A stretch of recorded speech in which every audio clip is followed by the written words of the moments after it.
not die unlived lives. May we choose to inhabit our days fully, allowing our living to open us, to make us less afraid and more accessible, to loosen our hearts until they become wings. May we choose to risk our significance, to live so that which came to us as seed goes to the next as blossom, and that which came to us as blossom goes on as fruit. We are gathered here this afternoon to remember, honor, and celebrate our beloved Beth Bogue. Loving daughter, sister, mother, wife, partner, doting grandmother, colleague, mentor, and friend to so many. I know that Beth is here with us now in spirit, and I welcome each of you on her behalf. I am Reverend Mary Sabai, the spiritual director of the Fellowship for Today Spiritual Center, where Beth was a long time foundational member, and our spiritual community considers her family. Catherine Elizabeth Bogue made her transition on November 22nd of 2021 at the age of 84. Our dear Beth was born in Scottsburg, Indiana, to Catherine and Grant Mount. After marrying and raising 2 children, Beth attended Indiana University Southeast and received her bachelor's in arts in 1974. And she then attended Indiana University School of Law and received her law degree in 1977. She worked for Legal Aid of Michigan, representing victims of domestic assault, and was a labor negotiator for the Michigan Nurses Association, and later became an organization development consultant whose clients included MSU, LCC, and other local organizations. After retiring from law, she attended the Fellowship School of Ministry and was ordained in 2003, where she served as co-minister at Fellowship for 2 years, and later as president of the steering committee and active member of the Fellowship community. Beth was a lifelong champion of civil rights. Her activism was ignited when she joined fellow Unitarian Church members to march with Dr. Martin Luther King Jr. in Montgomery, Alabama in 1965. She was so devoted to social justice and politically active throughout her life, volunteering on many state and local campaigns. She was a longtime and active member of the Michigan Peace Team, an organization devoted to building a just and sustainable world through active nonviolence. Beth loved politics, theater, opera, classical music, folk music, arts festivals, cats, and babies. Beth was preceded in death by her first husband, Stanley Bogue, her second husband, Clarence Ballard Smith Jr., and her son, Stuart Bogue.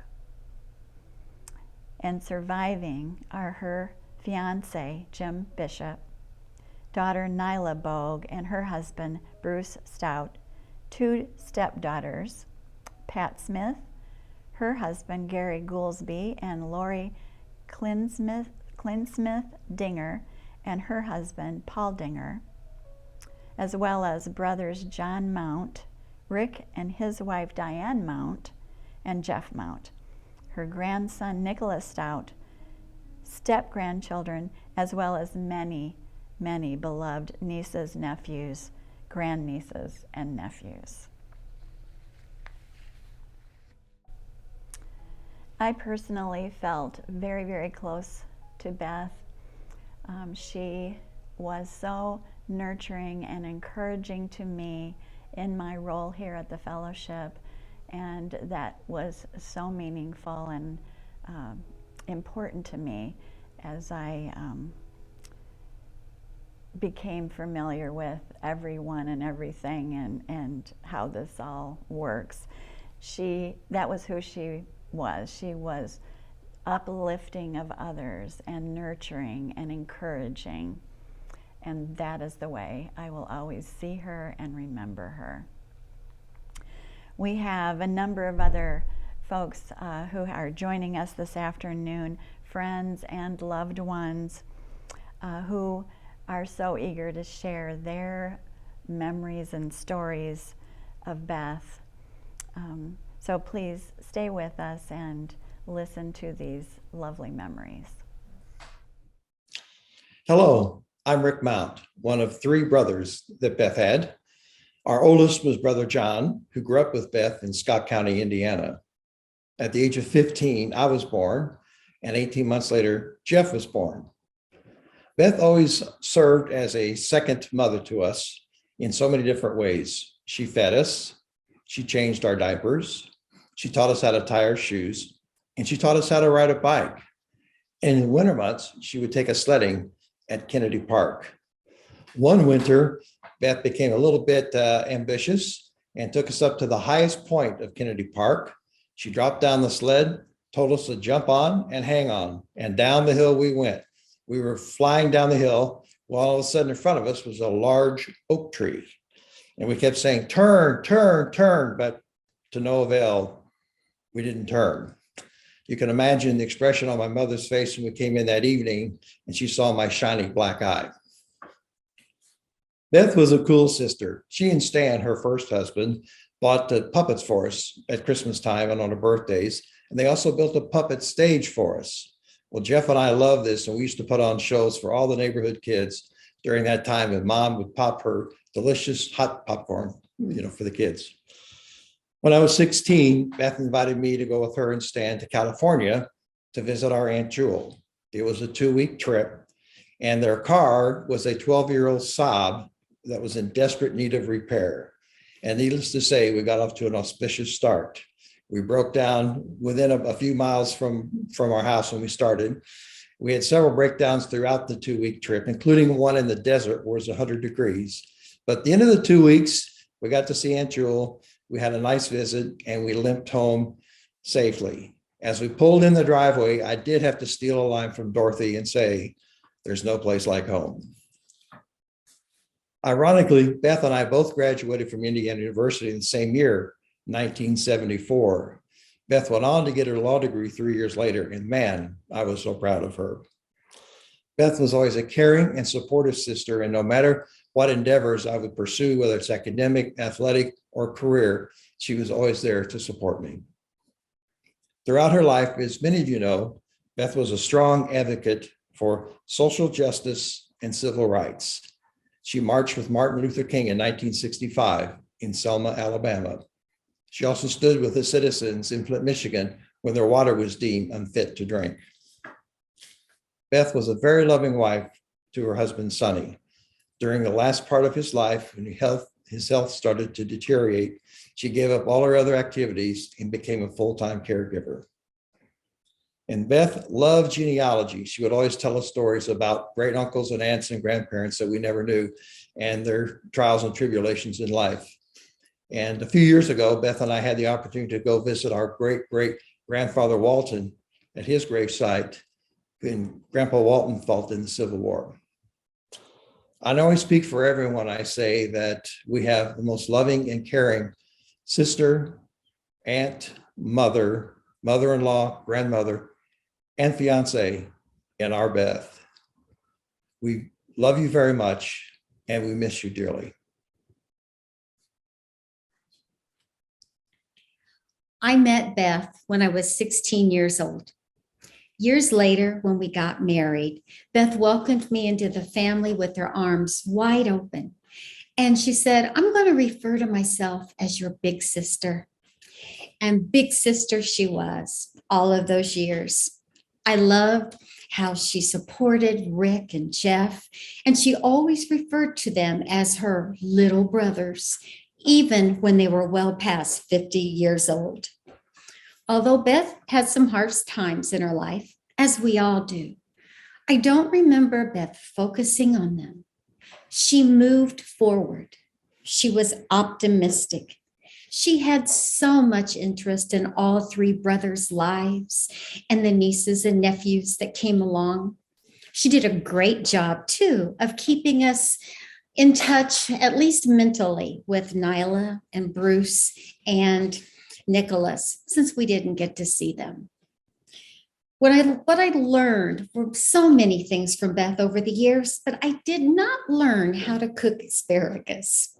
I can picture us both in our kitchen, and I'm leaning over Beth's shoulder, listening to her and watching her tips. And she said, I much prefer cooking my asparagus on top of the stove. So I'm watching, and for some reason, we selected a big Pyrex baking dish, and we were cooking it on top of the stove. Some of you are already there. You don't put Pyrex on the stove because it's shattered, and we had slivers of glass everywhere. Obviously, we did not have asparagus that night for supper, but the laughter and the jokes that came from that to share over the years were well worth it. Rick and I were also fortunate to be able to spend a week with Beth in Marco Island. That happened to be when Michigan State was playing in CAA basketball tournament. I can hear them both now coaching from their armchairs. And during the Michigan State-Florida game, Beth wasn't real pleased with a couple of referees' calls, and she threw the pillow at the TV. Fortunately, her Michigan State did come and win the championship. Beth and I also spent a lot of time shelling that week. I was busy picking the prettiest, the biggest, the best shells on the beach. When Beth and I compared our finds later, I noticed that so many of hers were broken, or she had pieces of shells, or seaweed, or some driftwood. And when I commented to her about the broken shells, she looked at me and said, I see the beauty in imperfection. That was humbling. And I certainly had to think about it. Beth was very insightful, and she was a great listener. I remember when we were at her mom's home, and I was a stay-at-home mom, which I was enjoying, but the kids were in their late elementary years. We're sitting at the kitchen table, and Beth looks me straight in the eye and says, what are you going to do with the rest of your life? The kids are growing up. That type of thought-provoking question, her insight, and her spiritual guidance stayed with me through all the years and helped me grow. I do want to share how much she loved those kittens on the farm. Every summer, the family would all gather in Indiana, and we were entertained with her by the different antics of those kittens who were born that year, and the rare kitty who got to come inside the house. She loved her family, and she loved her extended family, as you all know. I think one of the best ways that we can honor Beth's memory is by loving our families, continuing to pursue knowledge for knowledge's sake, and for standing up for those who need us. Thank you, big sister.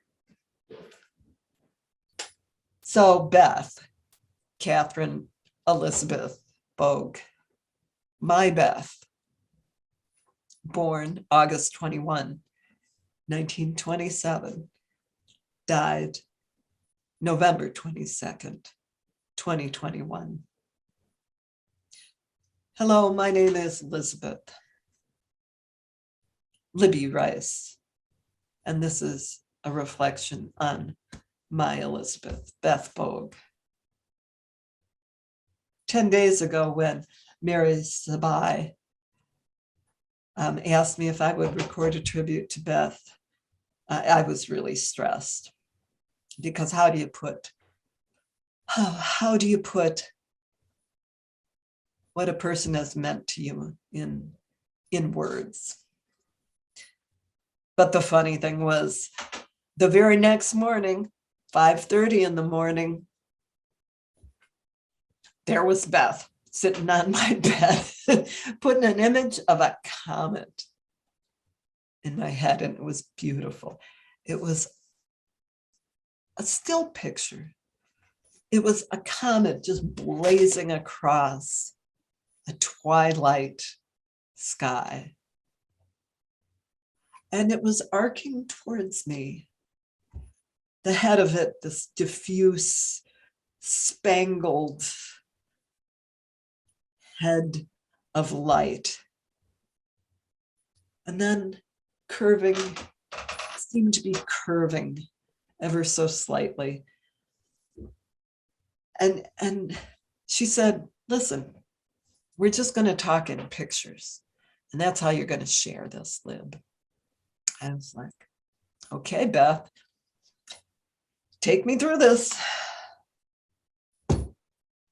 So let me tell you, Beth first streaked through my life some 30 years ago when we met at the Unitarian Universalist Church in East Lansing. I had just come down to make my home in Lansing after living in Michigan's Upper Peninsula. And I met her and was immediately drawn to her. Her energy and her just natural fascination with other people just drew me in. And looking back now, I think we were drawn to each other through the very similar experiences of our childhoods, tough childhoods, difficult parents, troubled parents, and some stunning coincidences.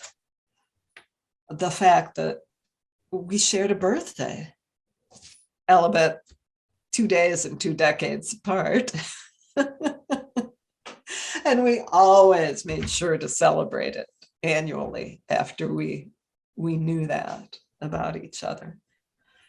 And also, the very weird thing is she spent a couple of years in the suburb of Milwaukee that I traveled through all the time. When I was working, when I was biking, and I suspect we crossed paths back then. So it was all very interesting. And then lo and behold, our trajectories our paths just cross in this outpost called Lansing, Michigan. I'm sorry, but it's kind of a strange place. But it was like finding a sister to meet Beth. I kid you not. And Beth at that time, she was in her early 50s. She was finding a new footing for herself. And she was coming into a new stride. Her first marriage just couldn't hold on. She couldn't hold on to it. It had failed. And she was recently remarried to her cow fitter. That's what he called himself, a cow fitter. He clipped cows for show. And the two of them together were just crazy in love. So she had come into a really good time in her life right then when I met her. I teased her that she was a lady lawyer and she had this farmer dude romance going. And she said, we're going to crack that lib. Yeah, I may be a lady lawyer, but I grew up in the country just like CB did. And we grew up in the same landscape, Southern Indiana and Kentucky. So Beth was really, really something back then. That wasn't all. That was the time when Beth was, she had taken her law degree and, decided, I'm going to work for people. And she was a legal negotiator for the Michigan Nursing Association. And at the same time, in her free time, she also helped to, she was helping to the Lansing Police Department put together a training program for their officers to handle domestic disputes better. She was helping to put that together. And then she also was part of the, what she called Unity and Community. She was one of the founding members of that. And that group was striving for racial justice and, understanding between the races. Wow, tremendous. But that wasn't enough. She also had to help form or be instrumental in the formation of the Michigan Peace Team. And their whole mission was to go and quell tensions between opposing groups at demonstrations, because the capital, Lansing, had demonstrations, and they'd go anywhere in Michigan that seemed necessary. Got something in Ann Arbor? We're headed over there. She and her team, and their whole thing was, we're just gonna try to keep the peace. We don't need officers. We need people who can just calm the tensions. What a wonderful idea. What a wonderful idea. And then, so I got to witness this amazing woman, a clear model of a strong woman.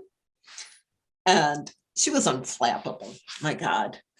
And she drew in two other Unitarian Universalist women, and we had a mighty good time, I tell you.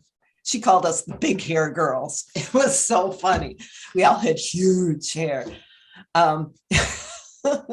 We were all creative, and I think we balanced Beth's drive and passion and social justice. We balanced that with going on these expeditions to the lake, all four of us, and getting together for lunch.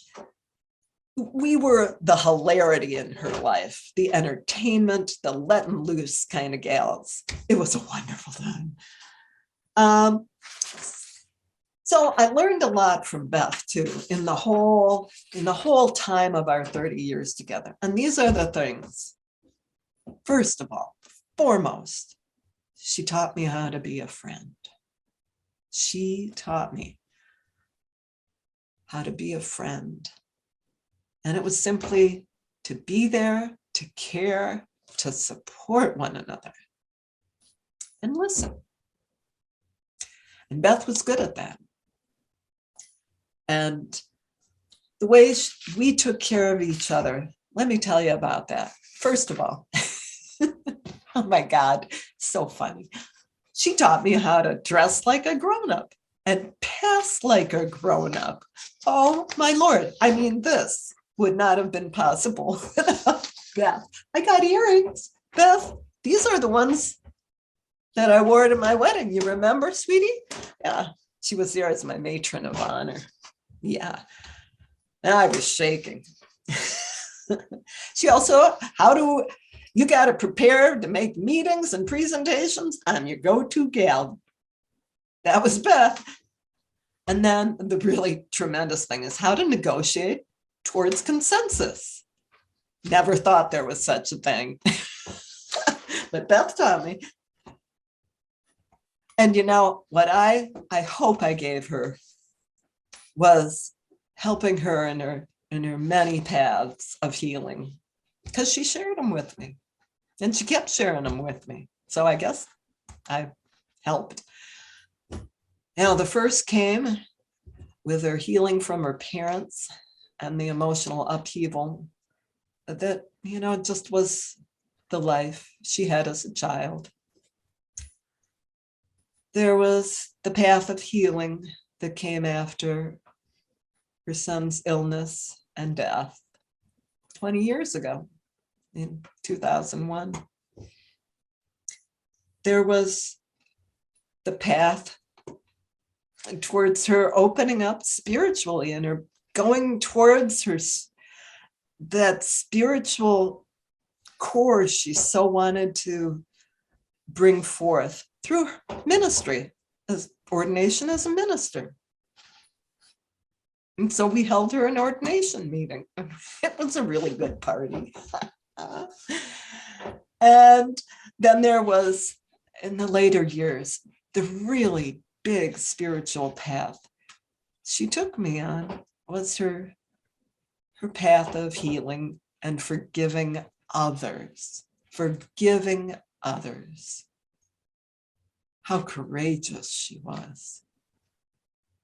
You know, God, what a model.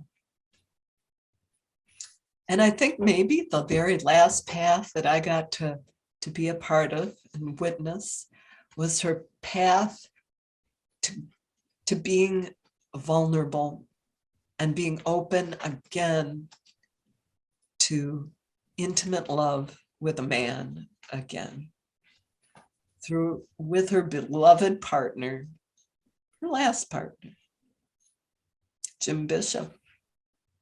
A wonderful man too, I can tell you that. And that was something to behold. And they went on great journeys. It was something. And let me tell you, the last time I saw Beth was also another bizarre coincidence of our passing. It was November 7th.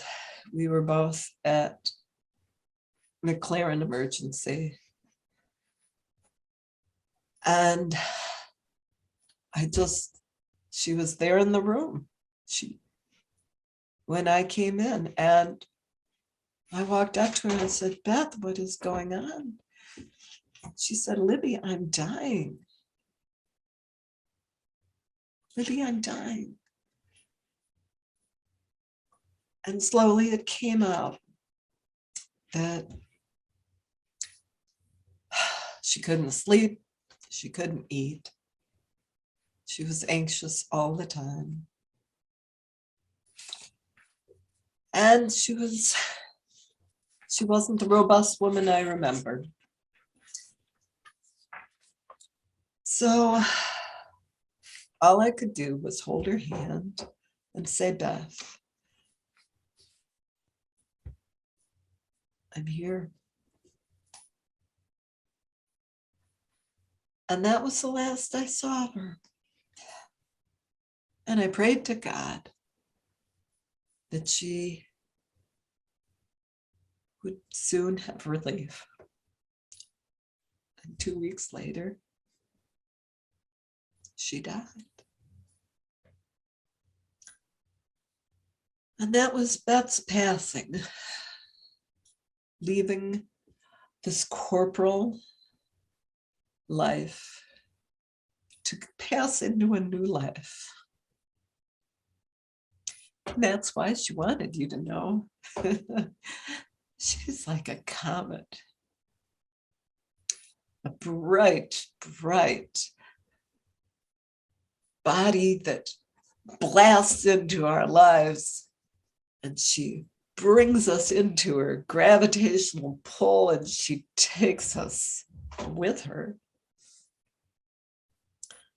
And she's passing on her way into the rest of the universe. You can count on that. So farewell, Beth. Be in peace. My dear Beth. I'll catch up with you. How grateful I am to know Beth Bogue. Beth has always been one of the most inspiring, loving, kind, and wise individuals I've ever met. I've always been so inspired by her activist spirit and her persistence in helping so many different causes, underserved people. Just it goes on and on.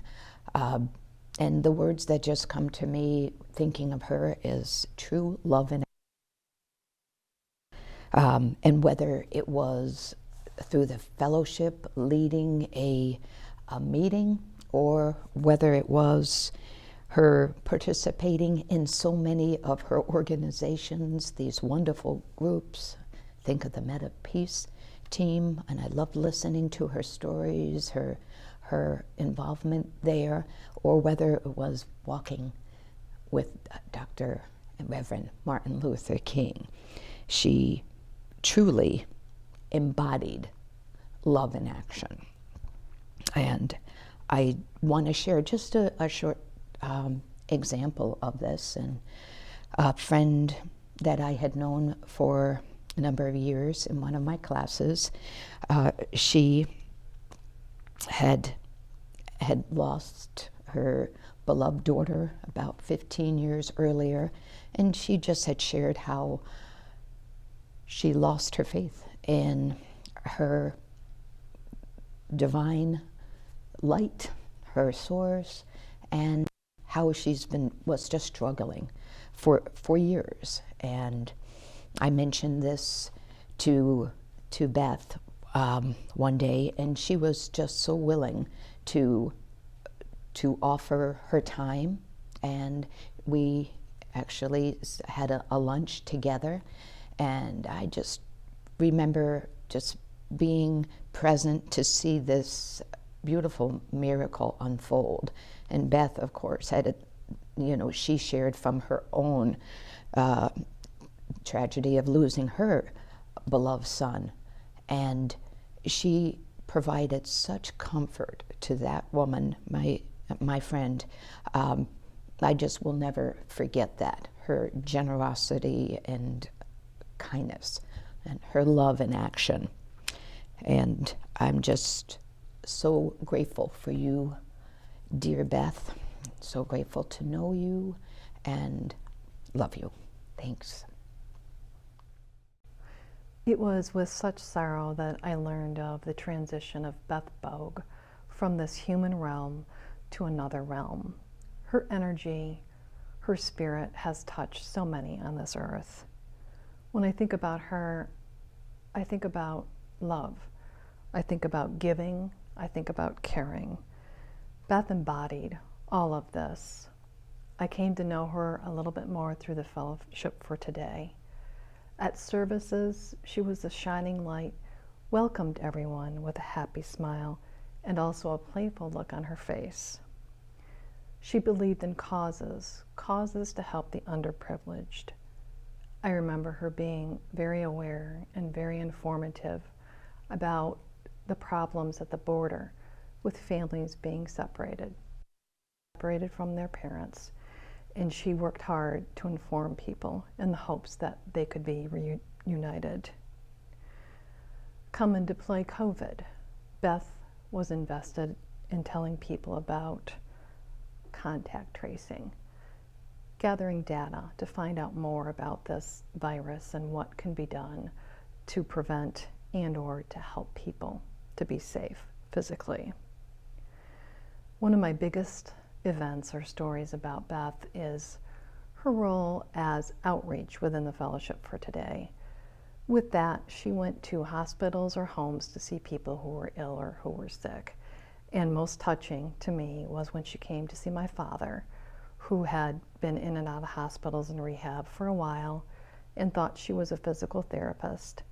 His question for her is, "Were you going to give me a massage?" And she said, "No, I'm not here for that, but we can talk." They had just met and they talked for a good 45 minutes. She was very invested in him and he with her. And that was, to this day, just so beautiful and just absolutely touching. In addition to this, Beth was the president of the steering committee in a role where she was a warrior, where she was a leader and she showed her strength. She was also present at the ordination ceremonies for the School of Ministry students with her presence, her knowledge, and her wonder. Beth also had a playful nature that was seen at some fellowship events, including a garden party where she was seen frolicking through the woods and the mud, and that was just part of who she was, just a suddenly fun person. Beth listened to you. She genuinely cared. She took action. She was compassionate. This world is such a better place having had Beth Bogue as a shining light, a warrior for causes, a beautiful soul. We love you, Beth. Beth Bogue was a wonderful person. I didn't know her for years while she was around. I would see her at some demonstrations. I got to know that she was a peacemaker. And I would see her at, as I say, demonstrations. Then in about 8 years ago, Beth got involved with our Meta Peace team and made our nonviolence training, and then was involved in our peace teams when hate groups might come to town and groups wanted peace teams. So I really met her there. And then we had decided to do what we call the Flint Project. We wanted to explore in Flint, could we help develop folks to create their own peace teams? We weren't sure how to proceed. So there were a handful of us, and Beth was one of them. And she was just good at, meeting with the mayor, chief of police, Community Action Network, and other groups, and was good, steady. She wasn't flashy. She had no ego. She was just there and solid. And we would have peace teams, and I'd be on a team with her. It might be 20 degrees, and she's out there on the team, no complaining. She was just marvelous. And then it was hard to wend our way in Flint, not sure of what our role was. And I came to understand I really needed Beth. I needed her as part of our being that team. And she was there. She was steady and kept at it. So I love her and appreciated Beth very much. She was very, very much a peacemaker.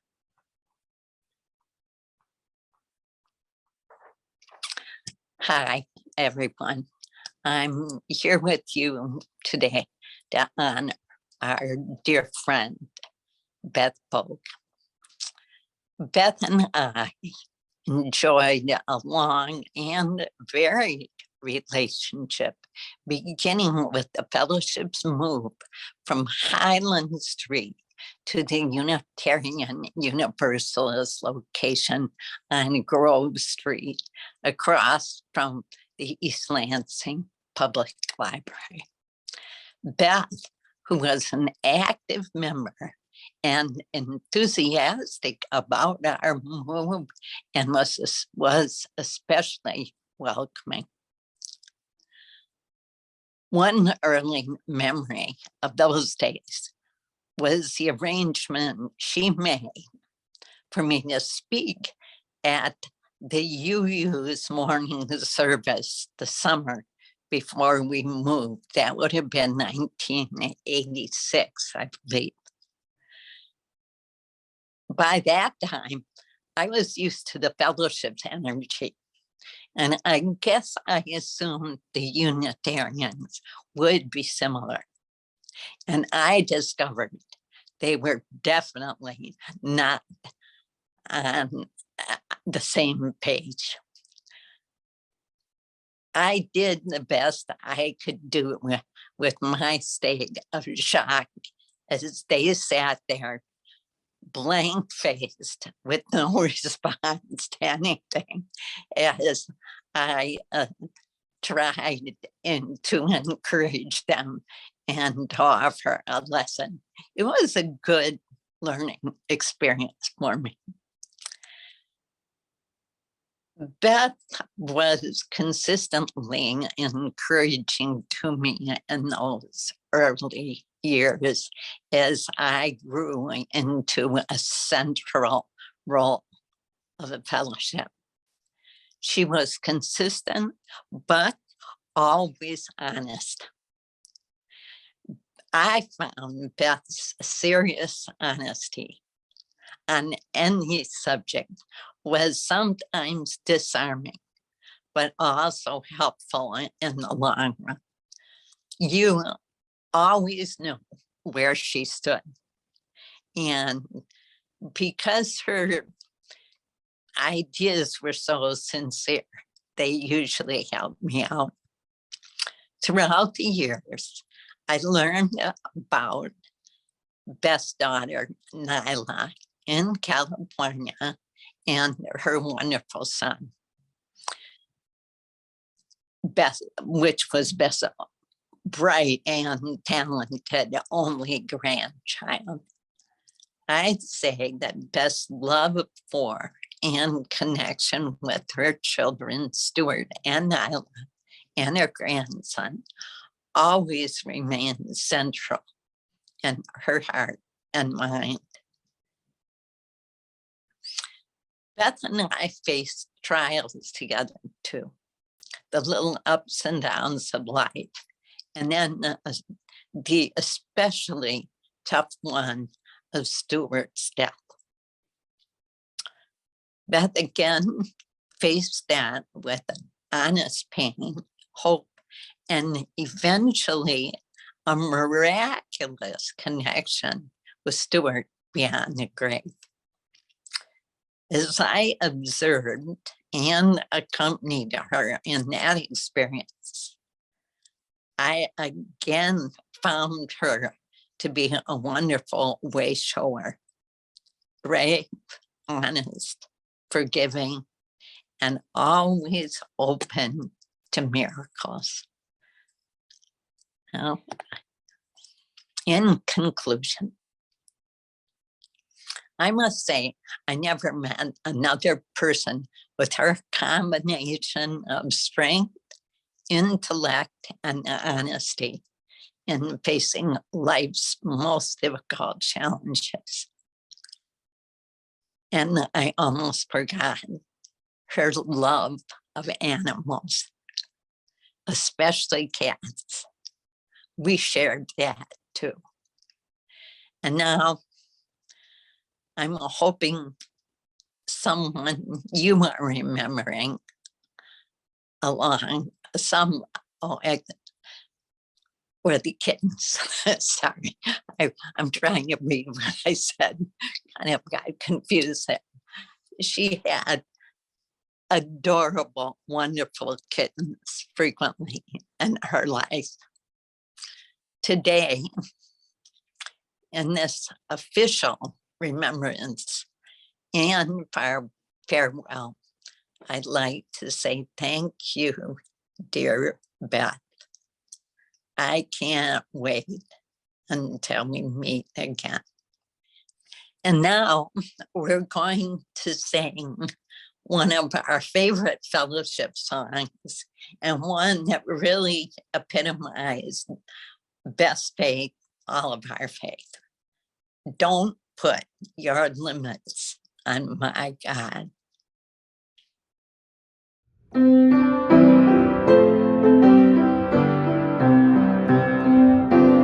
Don't put your limits on my God. Don't tell me what I must do.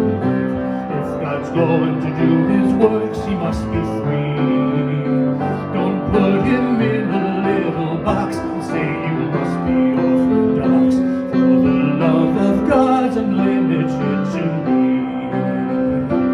Since beginning of creation, man's been worshiping his gods in the hills and on the plains and by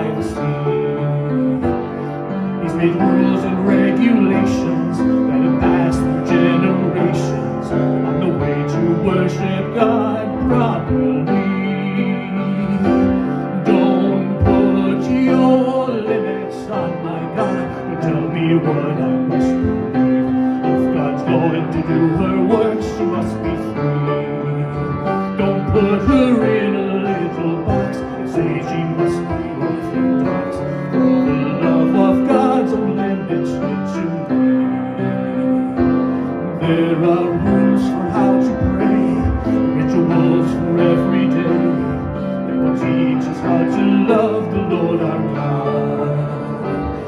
But what is even stranger, there really is a danger that we're worshiping the rules instead of God.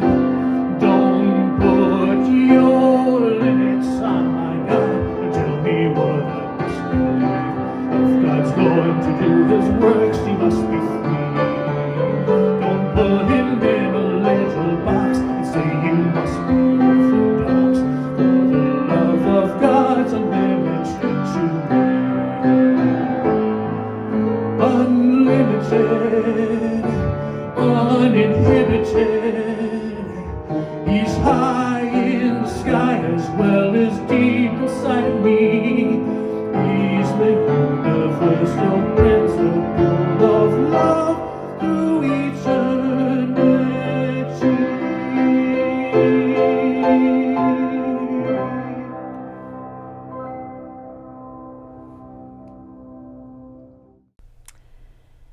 I want to thank so much all of those who shared their beautiful memories and stories with us this afternoon. And thank you too to all of you who have joined us in this celebration of Beth and her beautiful, beautiful life here on this earth. I would like to invite all of us now to join in a final prayer. Please close your eyes and take a deep breath. Our dear beloved Beth was a divine light that touched us all, and her light will shine brightly forevermore. We are so grateful for the many, many memories we share with her, and we celebrate a life of integrity and grace and such devoted service. A life that will continue to be a gift of love to all those left behind and beyond. We are so thankful for the time we shared with Beth, this beautiful, loving soul. May we continue to hold her close in our hearts, taking comfort and receiving inspiration from her. And let us hold each other in love and in support, knowing that Beth's smile, her warm embrace, and her loving, encouraging energy will be with us always. Amen. And so it is, and so it is. Thank you.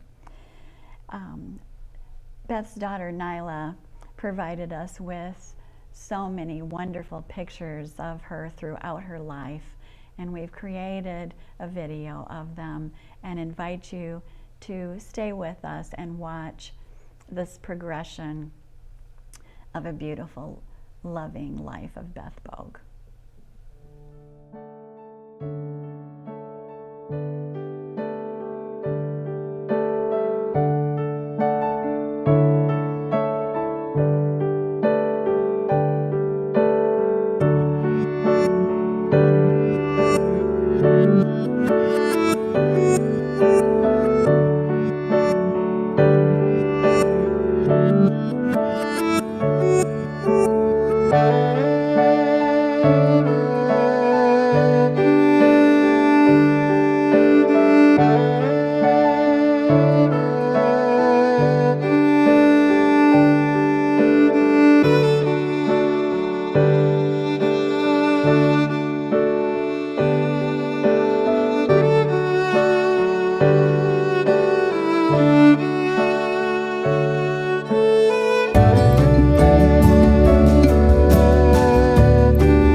Bye.